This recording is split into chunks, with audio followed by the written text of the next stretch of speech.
नमस्कार दोस्तों, मैं हूं कंचन कुमारी और आपका स्वागत है ज्ञानवर्धक यूट्यूब चैनल में। एक समय श्री सूत जी ने अपने गुरु श्री व्यास जी से कहा कि गुरुदेव, कृपा करके आप मुझसे माघ मास का महात्म्य कहिए, क्योंकि मैं आपका शिष्य हूँ। व्यास जी कहने लगे कि रघुवंश कि राजा दिलीप एक समय यज्ञ के स्नान के पश्चात पैरों में जूते और सुंदर वस्त्र पहनकर शिकार की सामग्री से युक्त कवच और शोभायमान आभूषण पहने हुए अपने सिपाहियों से घिरे हुए जंगल में शिकार खेलने के लिए अपनी नगरी से बाहर निकले। उनके सिपाही जंगल में शिकार के लिए मृग, व्याघ्र, सिंह आदि जंतुओं की तलाश में इधर उधर फिरने लगे। संपूर्ण माघ मास पुराण कथा और महात्म्य उस वन में वन स्थलीय अत्यंत शोभा को प्राप्त हो रही थी। कहीं दो मृगों के झुंड फिरते थे, कहीं गीदड़ अपना भयंकर शब्द कर रहे थे, कहीं गैरों का समूह हाथियों के समान फिर रहा था, कहीं वृक्षों के कोटरों में बैठे हुए उल्लू अपना भयानक शब्द कर रहे थे, कहीं सिंहों के पद चिन्हों के साथ घायल मृगों के रक्त से भूमि लाल हो रही थी, कहीं दूध से भरी थनों वाली सुंदर भैंसें फिर रही थी, कहीं पर सुगंधित पुष्प हरी भरी लताएं वन की शोभा को बढ़ा रही थी, कहीं बड़े बड़े पेड़ खड़े थे तो कहीं पर उन पेड़ों पर बड़े बड़े अजगर और उनकी केचुलियां भी पड़ी हुई थी। उसी समय राजा के सिपाहियों के बाजे की आवाज सुनकर एक मृग वन में से निकलकर भागने लगा और बड़ी बड़ी चौकड़ियां भरता हुआ आगे बढ़ा। राजा ने उसके पीछे अपना घोड़ा दौड़ाया, परंतु मृग पूरी शक्ति से भागने लगा। मृग कांटेदार वृक्षों के एक जंगल में घुसा और राजा ने भी उसके पीछे वन में प्रवेश किया, परंतु दूर जाकर मृग राजा की दृष्टि से ओझल होकर निकल गया। राजा निर्जन वन में अपने सैनिकों सहित प्यास के मारे अति दुखी हो गया। दोपहर के समय अधिक मार्ग चलने से सैनिक थक गए और घोड़े रुक गए। कुछ देर बाद राजा ने एक बड़ा भारी सुंदर सरोवर देखा, जिसके किनारों पर घने वृक्ष थे। इसका जल सज्जनों के हृदय के समान स्वच्छ और पवित्र था। सरोवर का जल लहरों से बड़ा सुंदर लगता था। जल में अनेक प्रकार के जल जंतु, मछलियां आदि स्वच्छता से इधर उधर फिर रही थी। दुष्टों के समान निर्दयी चित्त वाले मगरमच्छ भी थे। किसी किसी जगह लोभी के समान सिमाल भी पड़ी हुई थी। जैसे विपत्ति में पड़े हुए लोगों को दुखों को हरने वाले दानी पुरुष के समान यह सरोवर अपने जल से सबको सुखी करता है। जैसे मेघ चातक के दुख को हरता है। इस सरोवर को देखकर राजा की थकावट दूर हो गई। रात्रि को राजा ने वहीं विश्राम किया और सैनिक पहरा देने लगे और चारों तरफ फैल गए। रात के अंतिम समय में शुक्रों के एक झुंड ने आकर सब सरोवर में पानी पिया और कमल के झुंड के पास आया। तब शिकारियों ने सावधान होकर शुक्रों पर आक्रमण किया और उनको मारकर पृथ्वी पर गिरा दिया। उस समय जब शिकारी कोलाहल करते हुए बड़ी प्रशंसा के साथ राजा के पास गए और राजा प्रभात हुआ देखकर उनके साथ ही अपनी नगरी की तरफ चल पड़ा, जिसका शरीर तपस्या और नियमों के कारण बिल्कुल सूख गया था, जो मृगछाला और वल्कल पहने हुए था और नख, रोम तथा केश धारण किए हुआ था। राजा ने ऐसे घोर तपस्या को देखकर बड़े आश्चर्य से उसको प्रणाम किया और हाथ जोड़कर खड़ा हो गया। तब स्वामी ने राजा से कहा कि हे राजन, इस पुण्य शुभ माघ में इस सरोवर को छोड़कर तुम यहाँ से क्यों जाने की इच्छा करते हो? तब राजा कहने लगा कि महात्मन, मैं तो माघ मास में स्नान के फल को कुछ भी नहीं जानता। कृपा करके आप विस्तार पूर्वक मुझको बताइए। राजा के ऐसे वचन सुनकर तब स्वामी कहने लगा कि हे राजन, भगवान सूर्य बहुत शीघ्र उदय होने वाले हैं, इसलिए यह समय हमारे लिए स्नान का है, कथा का नहीं। सो अपना स्नान करके अपने घर को जाओ और अपने गुरु श्री वशिष्ठ जी से इस महात्म्य को सुनो। इतना कहकर तब स्वामी सरोवर में स्नान के लिए चले गए और राजा भी विधि पूर्वक सरोवर में स्नान करके अपने राज्य को लौटा और रानी वास में जाकर तब स्वामी की सब कथा रानी को सुनाई। तब सूत जी कहने लगे कि महाराज, राजा ने अपने गुरु वशिष्ठ जी से कहा, प्रश्न किया और उन्होंने क्या उत्तर दिया सो कहिए। संपूर्ण माघ मास पुराण कथा और महात्म्य। व्यास जी कहने लगे, हे सूत जी, राजा दिलीप ने रात्रि को सुख से सोकर प्राप्त समय ही अपने गुरु वशिष्ठ जी के पास जाकर उनके चरणों को छूकर प्रणाम करके तब स्वामी के बताए हुए प्रश्नों को अति नम्रता से पूछा कि गुरुजी, आपने आचार, दंड, नीति, राज्य, धर्म तथा चारों वर्णों के चारों आश्रमों की क्रियाओं, दान और उनके विधान, यज्ञ और उनकी विधियां, व्रत, उनकी प्रतिष्ठा तथा भगवान विष्णु की आराधना अनेक प्रकार से तथा विस्तार पूर्वक मुझको बतलाइए। अब मैं आपसे माघ मास के स्नान के महात्म्य को सुनाना चाहता हूँ। सो हे तपोधन, नियम पूर्वक इस विधि समझाइए। गुरु वशिष्ठ जी कहने लगे कि हे राजन, तुमने दोनों लोकों के कल्याणकारी, वनवासी तथा गृहस्थियों के अंतकरण को पवित्र करने वाले माघ मास के स्नान का बहुत सुंदर प्रश्न पूछा है। मकर राशि में सूर्य के आने पर माघ मास में स्नान का फल गो, भूमि, तिल, वस्त्र, स्वर्ण, अन्न, घोड़ा आदि दानों तथा चंद्रायन और ब्रह्मा कुचर व्रत आदि से भी अधिक होता है। वैशाख तथा कार्तिक में जप, दान, तप और यज्ञ बहुत फल देने वाले हैं, परंतु माघ मास में इनका फल बहुत ही अधिक होता है। माघ में स्नान करने वाला पुरुष राज्य और मुक्ति के मार्ग को जानने वाला होता है।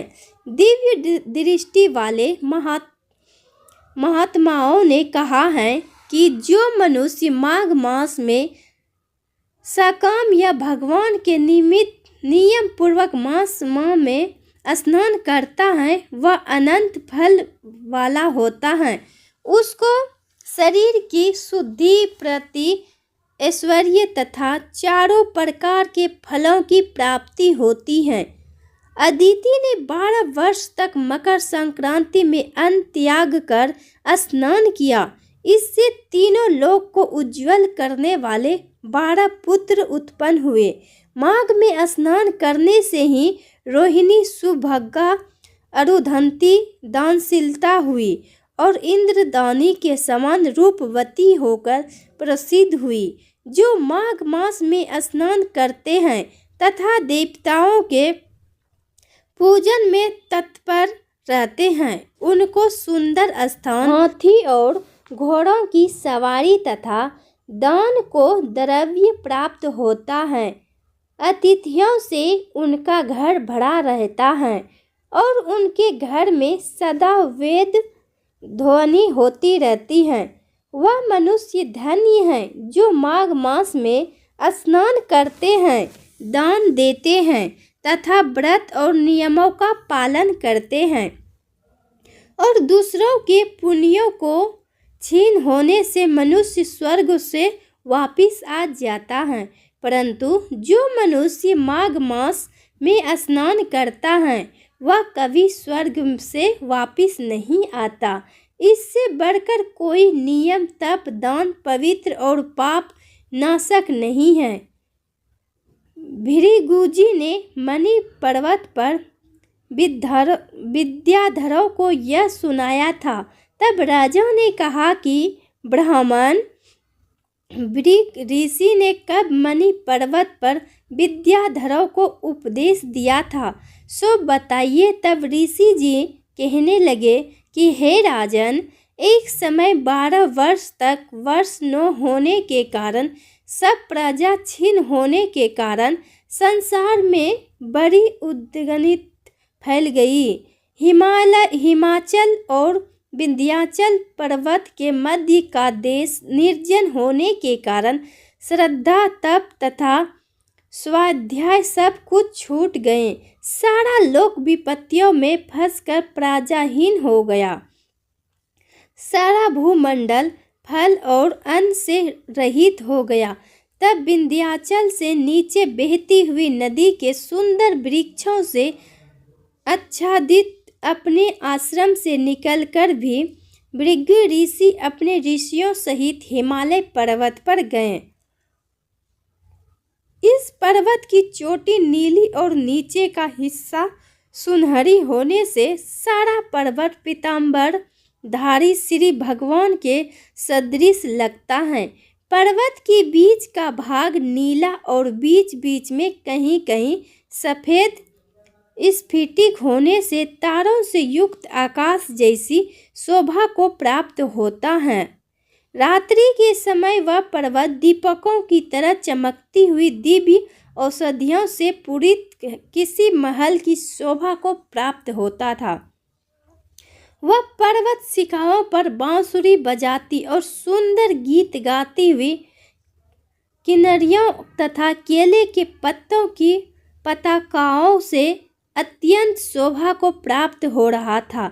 यह पर्वत नीलम, पन्ना, पुखराज तथा इसकी चोटी से निकलती हुई रंग बिरंगी किरणों से इंद्रधनुष के समान प्रतीत होता था। स्वर्ण आदि सब धातुओं से तथा चमकते हुए रत्नों से चारों ओर फैली हुई अग्नि ज्वाला के समान शोभायमान था।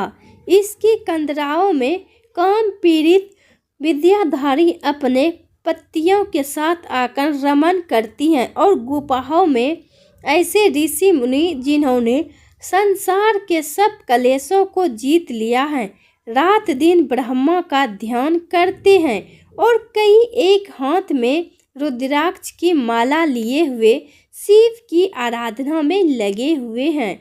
पर्वत के नीचे भागों में जंगली हाथी अपने बच्चों के साथ खेल रहे हैं तथा कस्तूरी वाले रंग बिरंगे मृगों के झुंड इधर उधर भाग रहे हैं। यह पर्वत सदा राजहंस तथा मोरों से भरा रहता है, इसी कारण इसको हेमकुंड कहते हैं। यहाँ पर सदैव ही देवता, गृहायक और अप्सरा निवास करते हैं। तब राजा दिलीप कहने लगे कि महाराज, यह पर्वत कितना ऊंचा और कितना लंबा चौड़ा है। तब वशिष्ठ जी कहने लगे कि 36 योजन, 1 योजन 4 कोस का होता है। ऊंचा ऊपर चोटी में 10 योजन चौड़ा और नीचे 16 योजन चौड़ा है। जो हरि, चंदन, आम, मदार, देवदार और अर्जुन के वृक्षों से सुशोभित हैं। दुर्भिक्ष से दुखी होकर इस पर्वत को फल और फूलों से परिपूर्ण देखकर भृग वहीं रहने लगे और यहाँ पर कंदराओं वनों और उपवनों में बहुत दिनों तक तप करते रहे। संपूर्ण माघ मास पुराण कथा और महात्म्य। इस प्रकार जब भृगु ऋषि वहाँ पर अपने आश्रम पर रह रहे थे तो एक विद्याधर अपनी पत्नी सहित उत्तर वे अत्यंत दुखी थे। उन्होंने भृग ऋषि को प्रणाम किया और ऋषि ने बड़े मीठे स्वर में उनसे कहा कि हे विद्याधर, तुम बड़े दुखी दिखाई देते हो, इसका क्या कारण है? तब विद्याधर कहने लगा कि महाराज, पुण्य के फल को पाकर, स्वर्ग पाकर तथा देवतुल्य शरीर पाकर भी मेरा मुख्य व्याघ्र जैसा है। मेरे दुख और अशांति का यही एक कारण है, न जाने किस पाप का फल है। मेरे चित्त की व्याकुलता का दूसरा कारण भी सुनिए। मेरी पत्नी अति रूपवती, मीठा वचन बोलने वाली, नाचने और गाने की कला में अति प्रवीण, शुद्ध चित्त वाली, सातों सुरों वाली, बीना बजाने वाली, जिसने अपने कंठ से गाकर नारद जी को प्रसन्न किया, नाना स्वरों के नाद से वीणा बजाकर कुबेर को प्रसन्न किया, अनेक प्रकार के नाच ताल से शिवजी महाराज भी अति प्रसन्न और रोमांचित हुए। शील, उदारता, रूप तथा यौवन में स्वर्ग की कोई अप्सरा भी इस जैसी नहीं है। कहाँ ऐसी चंद्रमुखी स्त्री और कहाँ मैं, व्याघ्र मुख वाला। यही चिंता सदैव मेरे हृदय को जलाती है। विद्याधर के ऐसे वचन सुनकर तीनों लोकों की भूत, भविष्य और वर्तमान की बात जानने वाले तथा दिव्य दृष्टि वाले ऋषि कहने लगे कि हे विद्याधर, कर्म के विचित्र फलों को प्राप्त होकर ज्ञानी पुरुष भी मोह को प्राप्त हो जाता है। मक्खी के पैर जितना विष भी प्राण लेने वाला हो जाता है। छोटे छोटे पापों का फल भी अत्यंत दुखदायी हो जाता है। तुमने माघ मास की एकादशी का व्रत करके द्वादशी ने आने तक शरीर में तेल लगाया, इसी पाप कर्म से व्याघ्र हुए। एकादशी के दिन उपवास करके द्वादशी को तेल लगाने से राजा पुरुवाओं ने भी कुरूप शरीर पाया था। तब वह अपने कुरूप शरीर को देखकर दुखी होकर हिमालय पर्वत पर देव सरोवर के किनारे पर गया। प्रतिपूर्वक शुद्ध स्थान कर कुशा के आसन पर बैठकर भगवान कमल नेत्र, शंख, चक्र, गदा के धारण करने वाले पीताम्बर पहने वनमाला धारण किए हुए विष्णु का चिंतन करते राजा पुरुरवा ने 3 मास तक निराहार रहकर भगवान का चिंतन किया। इस प्रकार 7 जन्मों में प्रसन्न होने वाले भगवान राजा के 3 महीने के तप से ही अति प्रसन्न हो गए और माघ की शुक्ल पक्ष की एकादशी को प्रसन्न होकर भगवान ने अपने शंख के जल से राजा को पवित्र किया। भगवान ने उसके तेल लगाने की बात याद दिलाकर सुंदर देवताओं का स्वरूप दिया, जिसको देखकर उर्वशी भी उसको चाहने लगी और राजा कृत्य कृत्य होकर अपनी पुरी को चला गया। भृगु ऋषि कहने लगी कि हे विद्याधर, इसलिए तुम क्यों दुखी होते हो? यदि तुम अपना यह राक्षसी रूप छोड़ना चाहते हो तो मेरा कहना मानकर जल्दी ही पापों को नष्ट करने वाली हेमकूट नदी में माघ में स्नान करो, जहाँ पर ऋषि सिद्ध देवता निवास करते हैं। अब मैं इसकी विधि बतलाता हूँ। तुम्हारे भाग्य से माघ मास आज से 5वें दिन ही आने वाला है। पौष शुक्ल एकादशी से इस व्रत को आरंभ करो। भूमि पर सोना जितेंद्रियां रहकर दिन में 3 समय स्नान करके महीना भर निहारो। सब भोगों को त्याग कर तीनों समय भगवान विष्णु का पूजन करो। जब तुम द्वादशी को शिवजी स्रोत और मंत्रों से पूजन करोगे तो तुम्हारा मुख देखकर सभी चकित हो जाएंगे और तुम अपनी पत्नी के साथ सुखपूर्वक क्रीड़ा करोगे।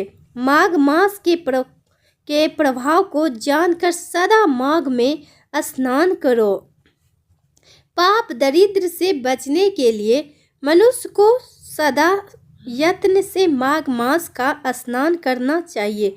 स्नान करने वाला इस लोक तथा परलोक में सदा सुख पाता है।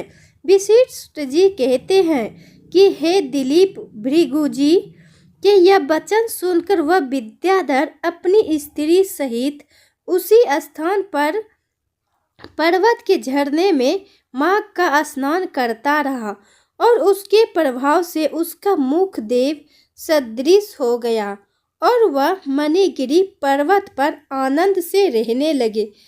भृगुजी भी नियम की समाप्ति पर शिष्यों सहित ईवा नदी के तट पर आ गए। संपूर्ण माघ मास पुराण कथा और महात्म्य। जिस समय साक्षात विष्णु के रूप श्री द्रौपदी सत्य पर्वत पर रहते थे, तब महिषामती के राजा सहन अर्जुन ने उनसे पूछा कि हे योगियों में श्रेष्ठ दातात्रेयनी, मैंने सब धर्म सुने, अब आप कृपा करके मुझे माघ मास का महात्म्य कहिए। तब द्रौपदी जी बोले, जो नारद जी से ब्रह्मा जी ने कहा था वही माघ महात्म्य मैं तुमसे कहता हूँ। इस कर्म भूमि भारत में जन्म लेकर जिसने माघ स्नान नहीं किया उसका जन्म निष्फल गया। भगवान की प्रशंसा पापों के नाश और स्वर्ग की प्राप्ति के लिए माघ स्नान अवश्य करना चाहिए। यदि यह पुष्ट व शुद्ध शरीर माघ स्नान के बिना ही रह जाए तो इसकी रक्षा करने से क्या लाभ। जल में बुलबुले के समान, मक्खी जैसे तुच्छ जंतु के समान यह शरीर माघ स्नान के बिना मरण समान है।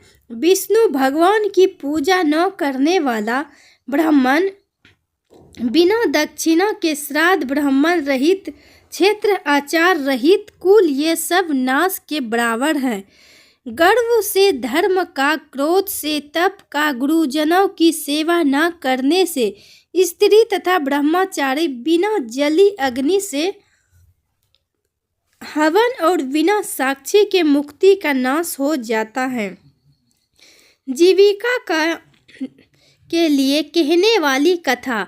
अपने ही लिए बनाए हुए भोजन की क्रिया शूद्र से भिक्षा लेकर किया हुआ यज्ञ तथा कंजूस का धन, यह सब नाश के कारण है।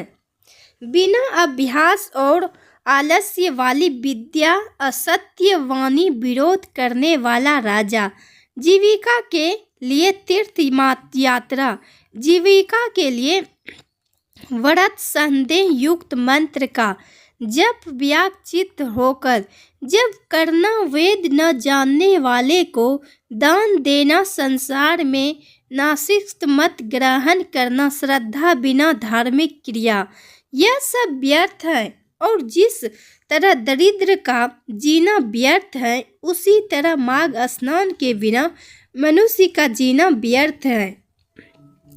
ब्रह्मा घाती, सोना चुराने वाला मंदिरा, पीने वाला गुरु, पत्नी गामी और इन चारों की संगति करने वाला माघ स्नान से पवित्र होता है। जल कहता है कि सूर्योदय से पहले जो मुझसे स्नान करता है मैं उसके बड़े से बड़े पापों को नष्ट करता हूँ। महापातक भी स्नान करने से भस्म हो जाते हैं।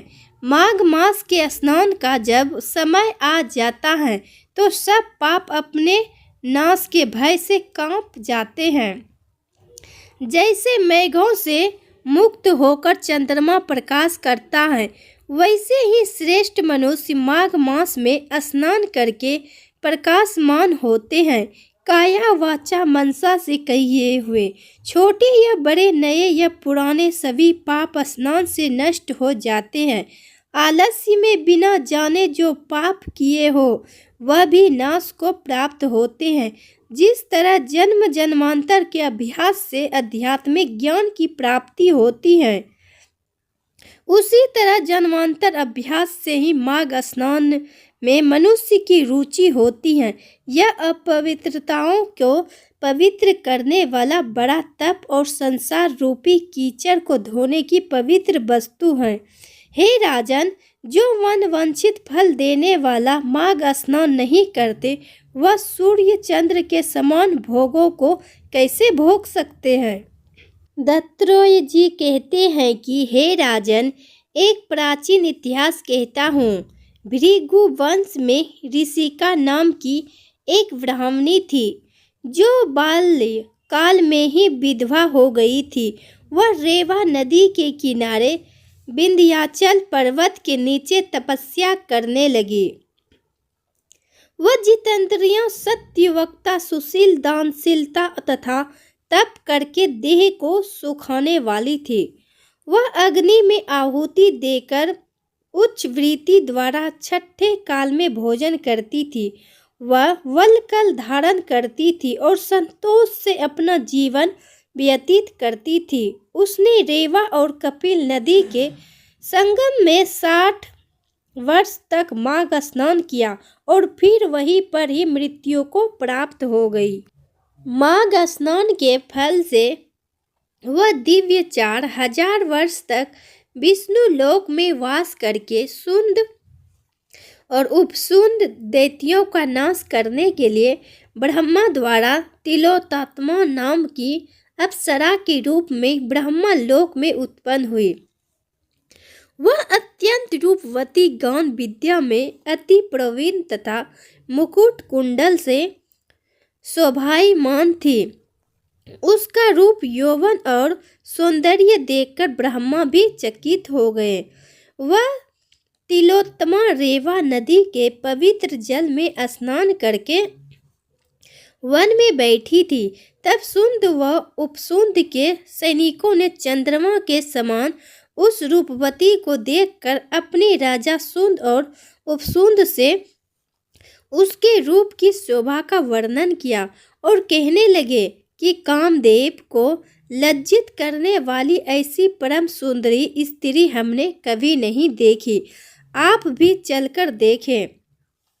तब वह दोनों मंदिरा के पास रख कर वहां पर आए जहां पर वह सुंदरी बैठी हुई थी, और मंदिरा के पान विहाल होकर काम क्रीड़ा से पीड़ित हुए और दोनों ही आपस में उस स्त्री रत्न को प्राप्त करने के लिए विवादग्रस्त हुए और फिर आपस में युद्ध करते हुए वहीं समाप्त हो गए।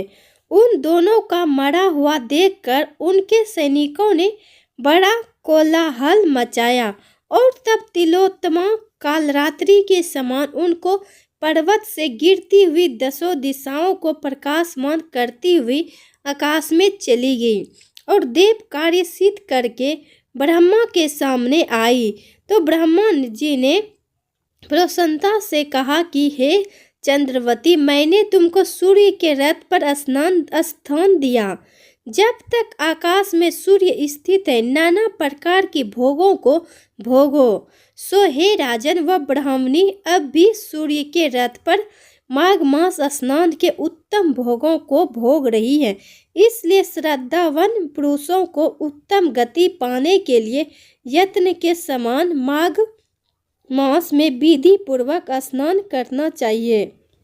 पूर्व समय में सत्ययुग के उत्तम निषेध नामक नगर में हेमकुंडल नाम वाला कुबेर के सदृश धनी वैश्य रहता था, जो कुलीन अच्छे काम करने वाला देवता, अग्नि और ब्राह्मण की पूजा करने वाला, खेती का काम करता था। वह गौ, घोड़े, भैंस आदि का पालन करता था।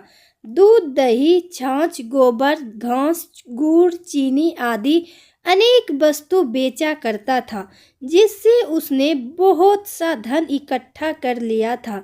जब वह बूढ़ा हो गया तो मृत्यु को निकट समझकर उसने धर्म के कार्य करने प्रारंभ कर दिए। भगवान विष्णु का मंदिर बनवाया, कुआं, तालाब, बावड़ी, आम, पीपल आदि वृक्ष के तथा सुंदर बाग बगीचे लगवाए। सूर्योदय से सूर्यास्त तक वह दान करता। गांव के चारों तरफ जल की पियाव लगवाया। उसने सारे जन्म भर जितने भी पाप किए थे उनका प्रायश्चित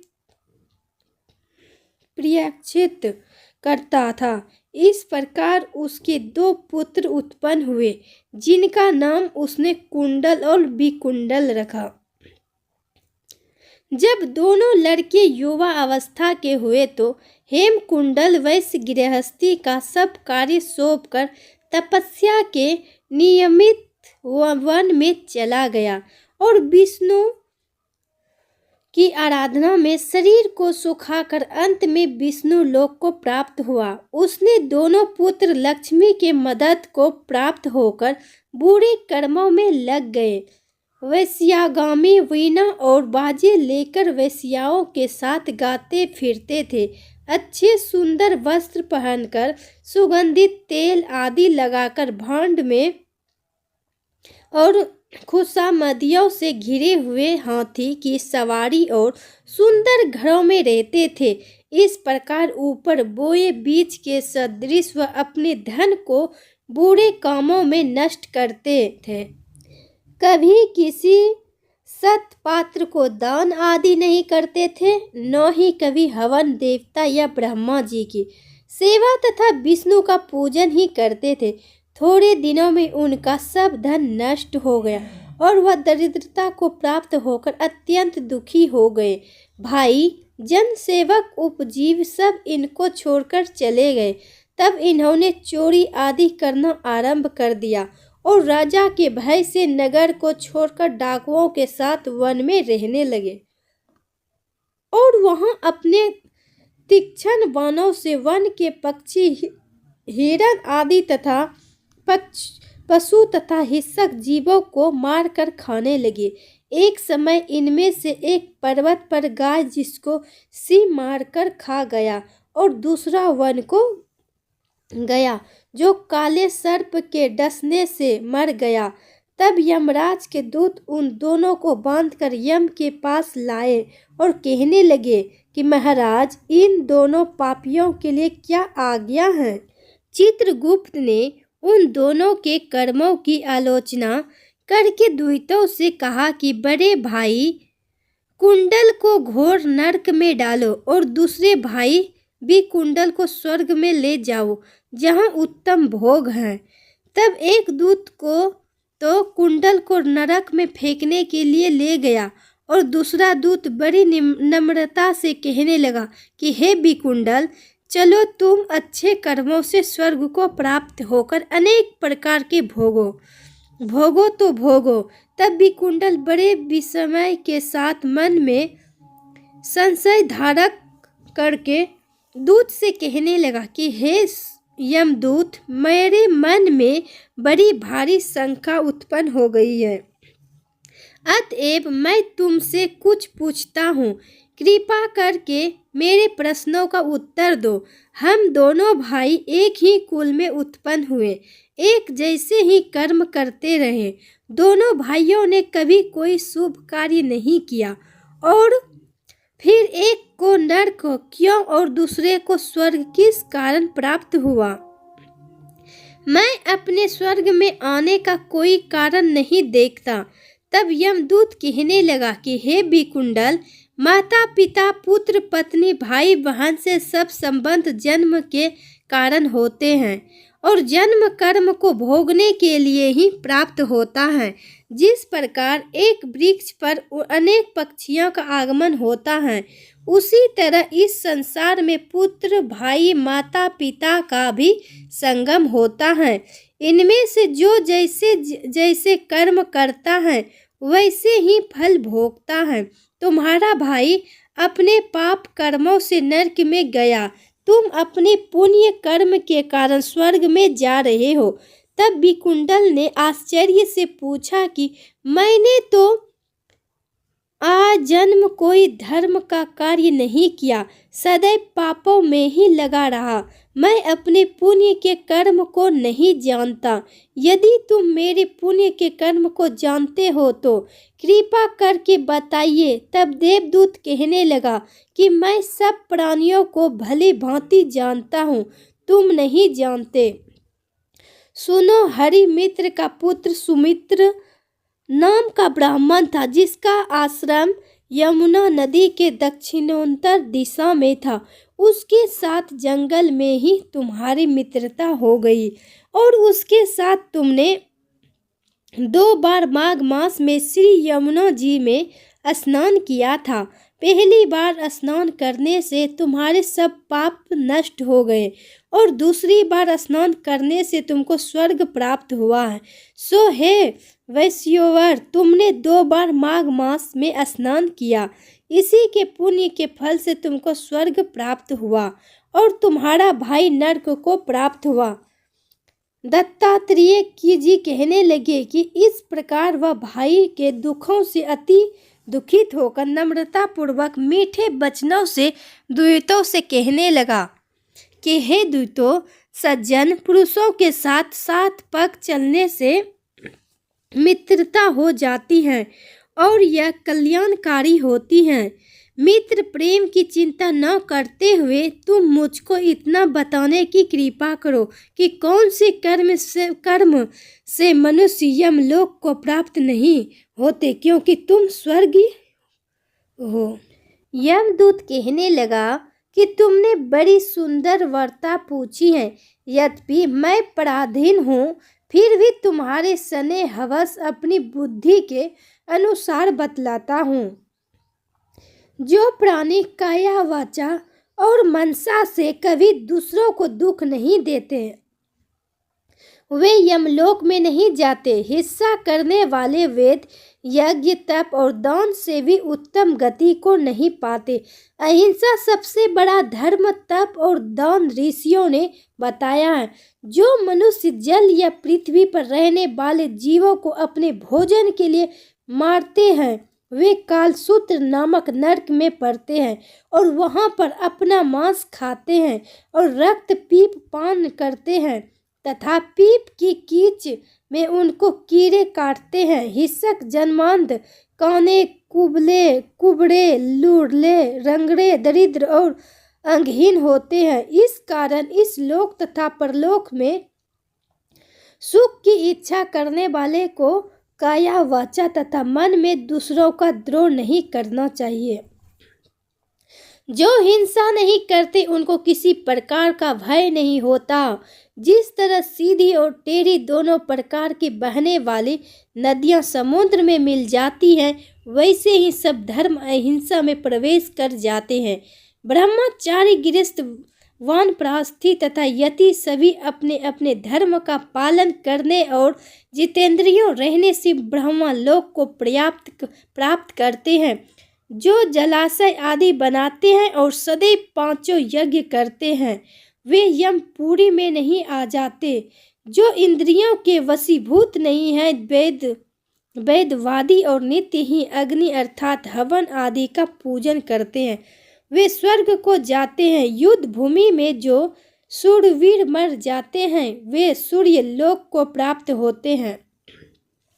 जो अनाथ स्त्री शरण में आए हुए तथा ब्राह्मण की रक्षा के लिए प्राण देते हैं, वे कभी स्वर्ग से नहीं लौटते। जो मनुष्य लूले, लंगड़े, वृद्ध, अनाथ तथा गरीबों का पालन करते हैं वह भी स्वर्ग में जाते हैं। जो मनुष्य गौओं के लिए पानी का आश्रय करते हैं तथा कुआं, तालाब और बावड़ी बनवाते हैं वे सदैव स्वर्ग में निवास करते हैं। जैसे जैसे जीव इनमें पानी पीते हैं वैसे ही उनका धर्म बढ़ता है। जल से ही मनुष्य के प्राण हैं, इसलिए जो पियाओ आदि लगाते हैं वो अक्षय स्वर्ग को प्राप्त होते हैं। बड़े बड़े यज्ञ भी वह फल नहीं देते जो अधिक छाया वाले वृक्ष मार्ग में लगाने से देते हैं। जो मनुष्य वृक्ष रोपण करता है वह सदैव दानी और यज्ञ करने वाला होता है। जो अच्छे फल और अच्छी छाया वाले मार्ग के वृक्षों को काटता है वह नरकगामी होता है। तुलसी का पौधा लगाने वाला सब पापों से छूट जाता है। जिस घर में तुलसी वन है वह घर तीर्थ के समान है और उस घर में कभी यमदूत नहीं जाते। तुलसी की सुगंध से पितरों का चित्त आनंदित हो जाता है और वे विमान में बैठकर विष्णु लोक को जाते हैं। नर्मदा नदी का दर्शन, गंगा का स्नान और तुलसीदास का स्पर्श, यह सब बराबर बराबर फल देने वाले हैं। हर एक द्वादशी को ब्रह्मा भी तुलसी का पूजन करते हैं। रत्न, सोना, फूल तथा मोती की माला के दान का इतना पुण्य नहीं जितना तुलसी की माला के दान का है। जो फल आम के 1000 और पीपल के 100 वृक्षों को लगाने से होता है वह तुलसी के एक पौधे के लगाने से होता है। पुष्कर आदि तीर्थ, गंगा आदि नदी, वासुदेव आदि देवता सब ही तुलसी में वास करते हैं। जो 1 बार, 2 या 3 बार रेवा नदी से उत्पन्न शिव मूर्ति की पूजा करते हैं अथवा स्फटिक रत्न के पत्थर से आप निकले हुए तीर्थ में, पर्वत या वन में रखी हुई शिव की मूर्ति की पूजा करता है और सदैव ओम नमः शिवाय मंत्र का जाप करता है, यमलोक की कथा भी नहीं सुनता। प्रसंग, शत्रुता, अभिमान से शिव पूजा के समान पापों को नष्ट करने वाला तथा कीर्ति देने वाला 3 लोक में और कोई काम नहीं है। जो शिवालय स्थापित करते हैं वे शिवलोक में जाते हैं। ब्रह्मा, विष्णु तथा शिव का मंदिर बनाकर मनुष्य वैकुंठ वासी तथा जो भगवान की पूजा के लिए फूलों का बाग लगाते हैं धन्य हैं। जो माता पिता, देवता और अतिथियों का सदैव पूजन करते हैं वे ब्रह्मा लोक को प्राप्त होते हैं। यमदूत कहने लगे कि हे वैसे एक बार भी गंगा जी में स्नान करने से मनुष्य सब पापों से छूटकर अत्यंत शुद्ध हो जाता है। जो मनुष्य गंगा जी को दूसरे तीर्थों के समान समझता है वह अवश्य नरक में जाता है। भगवान के चरणों से उत्पन्न हुई गंगा जी के पवित्र जल को श्री शिव जी अपने मस्तक में धारण करते हैं। वह ब्रह्मा जो संदेह रहित, प्राकृतिक से अलग और निर्गुण है, ब्रह्मांड में उसकी समानता किससे हो सकती है। गंगा जी का नाम हजारों योजन दूर से ही लेने वाला नरक में नहीं जाता, इसलिए मनुष्य को अश्व में गंगा जी में स्नान करना चाहिए। हे वैश्य, जो ब्राह्मण दान लेने का अधिकारी होकर भी दान नहीं लेता वह आकाश के नक्षत्रों में चंद्रमा के समान है।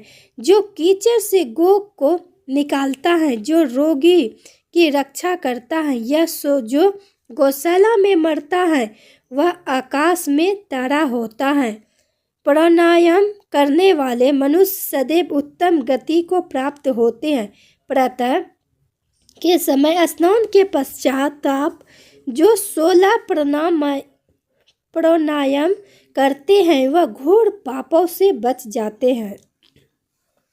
जो पराई स्त्री को माता समान मानते हैं वह यम की यातना को नहीं भोगते।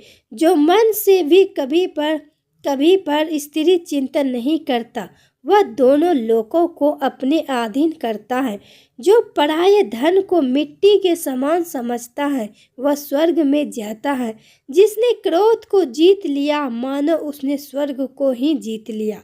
जो माता पिता की सेवा देवता तुल्य करता है वह यम द्वारा नहीं देखता, और जो गुरु की सेवा करते हैं वह ब्रह्मा लोक को प्राप्त होते हैं।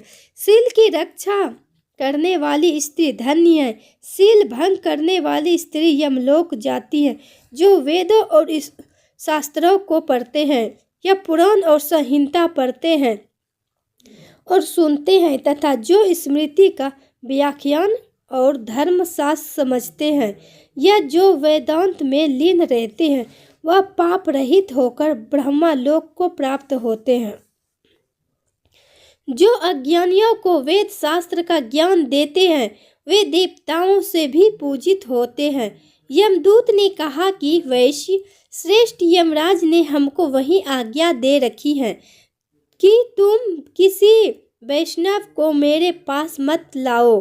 हे वैश्य, पापी लोगों को इस संसार रूपी नरक को पार करने के लिए भगवान की भक्ति के सिवाय दूसरों और कोई उपाय नहीं। भगवान की भक्ति न करने वाले मनुष्य को चंडाल के समान समझना चाहिए। भगवान के भक्त अपने माता पिता दोनों के कुलों को तार देते हैं और उनको नरक में नहीं रहने देते, और जो मनुष्य वैष्णव का भोजन करते हैं वे भी भगवान की कृपा से श्रेष्ठ गति को प्राप्त होते हैं। बुद्धिमान को सदैव वैष्णव का अन्न खाना चाहिए। इससे बुद्धि पवित्र होकर मनुष्य पाप नहीं करता है।